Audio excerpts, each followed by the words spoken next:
Na tomto obrázku je znázornená planéta Zem, na ktorej stojí človek, pán tvorstva, a bezradne sa pozerá na skleníkové plyny, ktoré sú podľa neho príčinou klimatických zmien.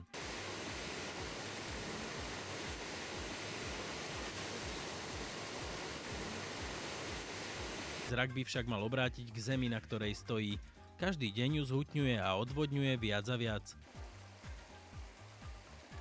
Odvodnenú pevninu slnko vysuší a prehreje, následkom čoho sa otepluje aj zemská atmosféra. Konečný dôsledok môže byť katastrofálny.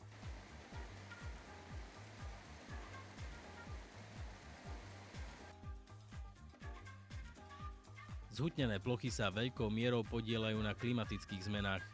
Vznikajú vstupom mechanizmov do nenarušeného lesného porastu, hlavne pri ťažbe dreva. Po vstupe do lesa sa cesta po niekoľkých metroch začína rozvetvovať na lesné cesty, približovacie cesty a stopy po mechanizmoch. V lese sa takýmto spôsobom šíri zhutnený povrch ako rakovina v ľudskom tele. To je negatívny chorobný stav, ktorý treba okamžite zastaviť a liečiť. Takto každým dňom pribúdajú v lesoch stovky kilometrov zhutnenej pôdy. Tie neumožňujú dažďovej vode vsiaknúť do pôdy, práve naopak, rýchlo ju odvádzajú do nížin. Dôsledky sú jasné.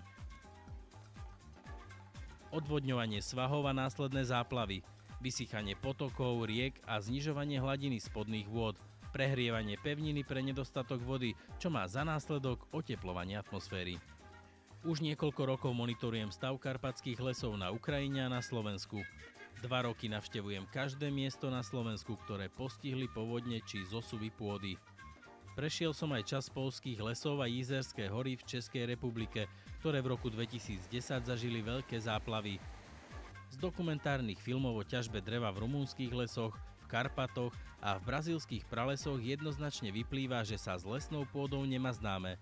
Dažďová voda má každý deň viac príležitostí odtekať z krajiny po zhutnenej pôde, ktorá každým dňom eroduje stále hlbšie a hlbšie.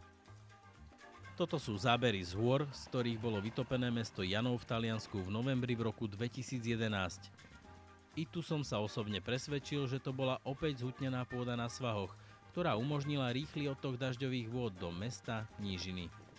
Zhutnená pôda na svahoch spôsobuje katastrofy.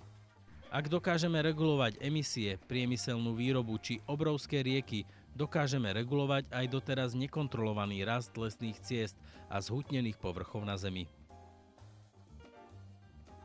Technické riešenie overené v praxi a verifikované Slovenskou akadémiou vied je veľmi jednoduché.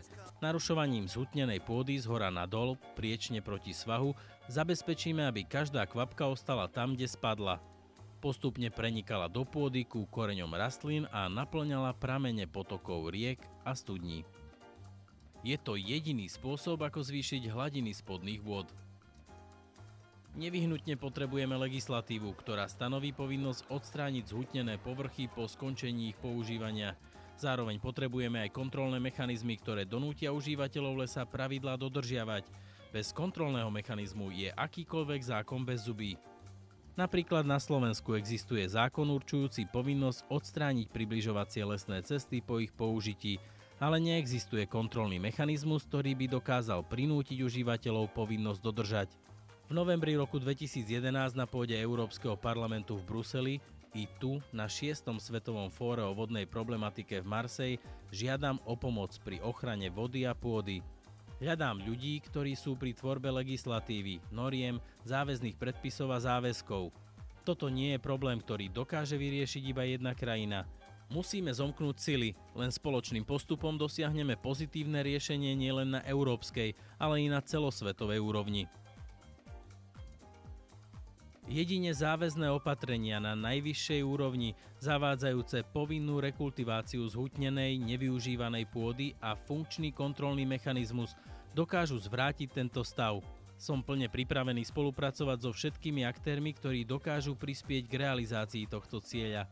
Som presvedčený, že spoločným postupom zastavíme odvodňovanie lesov, vysychanie potokov a riek, znižovanie hladiny spodných vôd a skoncujeme aj so živelnými pohromami.